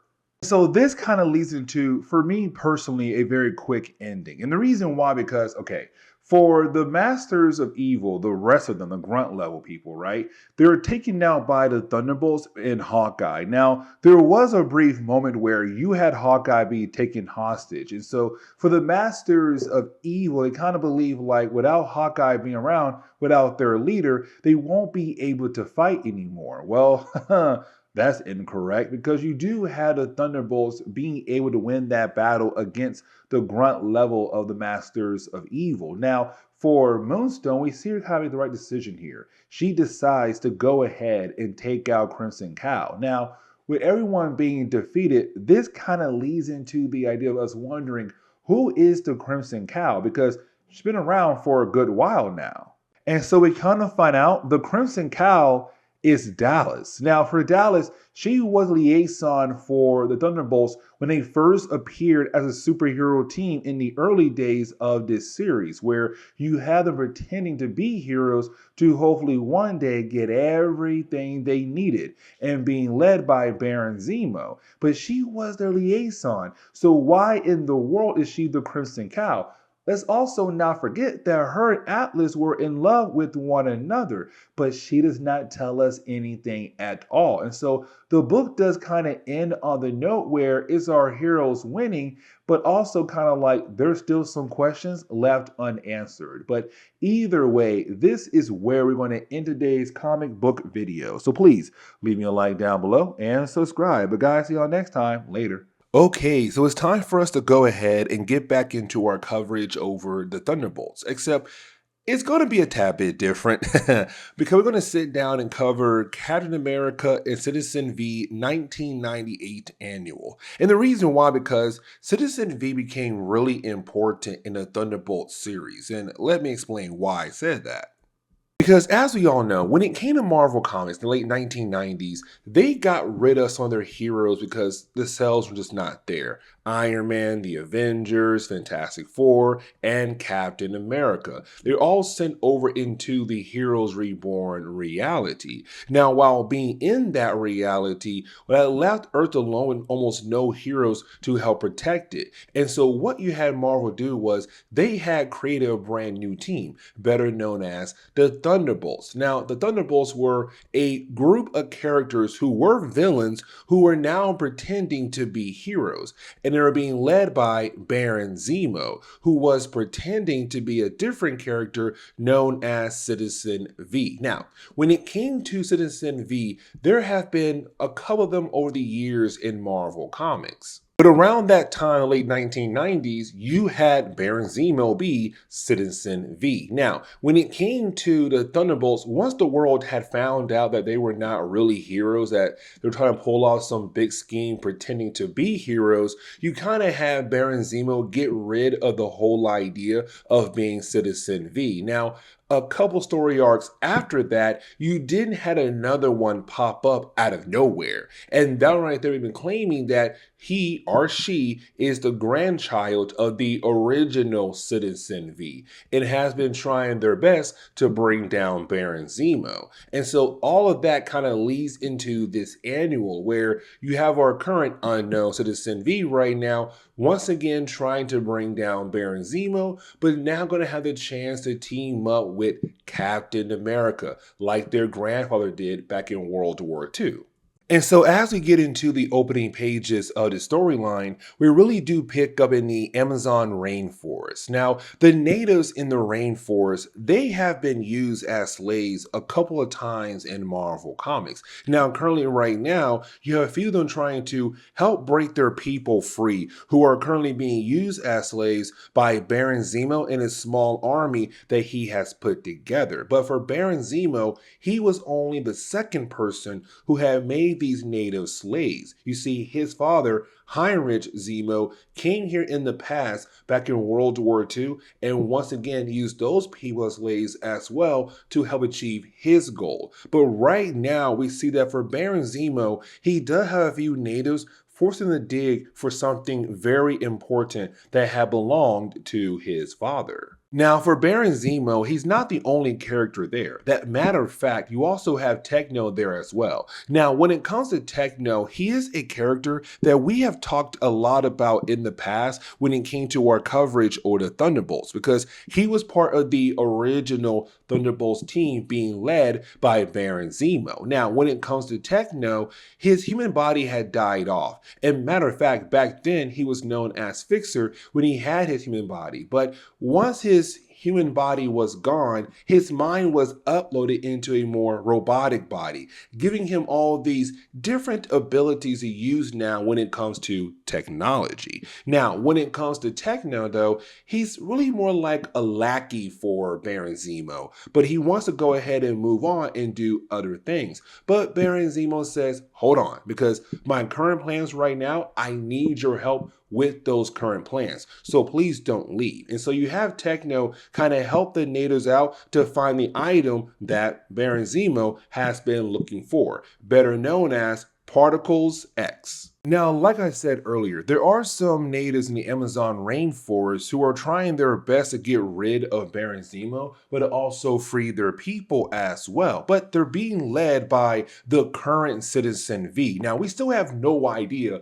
like, who is this current Citizen V, but they've been saying, like, they are the grandchild of the original Citizen V, but are also trying their best to bring down Baron Zemo. And so right now, we see this person and also the few natives trying to figure out, like, how are they going to bring Baron Zemo down? But out of nowhere, all their alarms are going to go off. And the reason why, because somebody is heading right towards them. Now, they believe it's Baron Zemo, but it's not. That matter of fact, it's Captain America. Now, for Steve Rogers, the last thing he had heard was Citizen V was Baron Zemo. And so seeing Citizen V right now, he's kind of like, oh, yep, there you are. You're the bad guy. I got to bring you down, because for Steve, he was sent here by S.H.I.E.L.D. to bring down Baron Zemo. And last thing he heard was Baron Zemo was pretending to be Citizen V. And for Steve Rogers, he was there back in World War II. He knows the original Citizen V. So to see someone pretending to be Citizen V really does bother him a lot. Now, as the battle goes on, you have our new hero, the new Citizen V, trying to tell Steve, like, hey, man, I'm not Baron Zemo. Like, I'm on your side. But you did have the natives say, hey, Steve, or hey, Mr. Captain America, that guy right there is not Baron Zemo. He's a good guy. You can trust him. For real. But once you have Steve Rogers realize that Citizen V is somebody that he can trust, you didn't have Citizen V explain things to Steve Rogers like, hey, listen, I came here to stop Baron Zemo because he's right now trying to use Particle X. Now, for Steve Rogers, he knows about Particle X. And the reason why, because there was this battle. It was him, Bucky, the original Citizen V, and also She-Wolf. Now, She-Wolf was like the lover to the original Citizen V, and matter of fact, she is somewhat important in the storyline. But for those four characters, they had worked together to fight against Baron Zemo's father, Heinrich Zemo, in a battle that took place back in World War II, when he was also trying to use Particle X. Now, Particle X has the ability to kind of disrupt all communications between different nations. So like radios or radar, stuff like that. And so when it came to Heinrich, let's not forget, he was helping out Germany back in World War II. And so for him, that plan right there would most definitely help them to win the war. But either way, you have Steve, Bucky, the original Citizen V, and also She-Wolf being able to work together to stop his plans. But again, they believe that'll be the last time to see Particle X. Now, once you have the flashback being done, you didn't have Citizen V explain like the whole family lineage when it comes to Steve Rogers wondering, okay, so you're the grandson to Citizen V? I had no idea he had children. And so we kind of find out that after Steve Rogers had disappeared, for Heinrich Zemo, he began to attack anyone who had connections to Citizen V, killing them off, but also killing off Citizen V himself. Now, She-Wolf, the lover Citizen V, was able to get away, but she was pregnant, and she gave birth to a son, and the son had a son as well, which of course right now you have Citizen V claiming to be that grandson. But here's the catch though, because you have Steve Rogers say, okay, yeah, you may be the grandchild to Citizen V, but you're not a grandson, because I realize in your suit you are wearing a lot of padding, which also means that you are a woman. Also, because of how you fight, I kind of realize you are a woman. So not grandson, granddaughter to Citizen V. Now for for Citizen V, she's kind of wondering how in the world was Steve Rogers able to figure things out. But either way, you have Steve say, hey, listen, I get what you're trying to do here. You're trying to bring down Baron Zemo, but right now you're doing more out of vengeance rather than for justice. And the reason why he's saying that, because again, let's not forget, Baron Zemo was pretending to be Citizen V. And so for our current Citizen V, she hated the idea of her grandfather's name being used in a negative way. And so that's why she's trying to bring down Baron Zemo. But it's Steve saying like, you can't go after him for vengeance. You can only go after him for justice. And so we see her reveal a new outfit where it's her saying, you know what, you're right. I'm going to be fighting against him for justice, but also showing the world that I am a female, not a man. And so the rest of the storyline is really more of us seeing, Captain America and Citizen V working together to bring down Baron Zemo and also Techno. Now, for Baron Zemo, he wants to be like his father, which means he wants to use Particle X. And again, for Particle X, it can ruin all communication between different countries. Now, at current times, that means radios, TVs, computers, cell phones, and the list goes on and on. And so Baron Zemo, he has this missile that will be able to do it, but you didn't have our heroes appear. Now for Baron Zemo, he does launch the missile, but you have Citizen V jump onto the missile and hoping to stop it. Now this leads into a small battle between Baron Zemo and also Steve Rogers, but you have Baron Zemo being able to get away like he always does almost every single storyline that I have covered so far. But you also have Citizen V being able to stop the missile and literally send the missile right back over to the base of Baron Zemo and Techno, blowing the whole entire place up. Now, the question is like, hey, did Baron Zemo and Techno survive? But for right now, it's kind of like, you know what? The natives here can finally celebrate because they're once again free and not being forced to do slavery. Now, the last couple of pages do reveal that when it comes to Baron Zemo and also Techno, that they have survived because, well, when it came to Baron Zemo, his father had a place nearby, and so you have the two of them being able to hide out there, but you also have Techno put up all the kind of shielding where no kind of technology will be able to locate Baron Zemo in the time being. So once again, it was just Marvel saying, let's put him on the back burner for the Thunderbolts to use again in a later storyline. But with that being said, guys, please leave me a like down below and subscribe. But guys, see y'all next time. Later.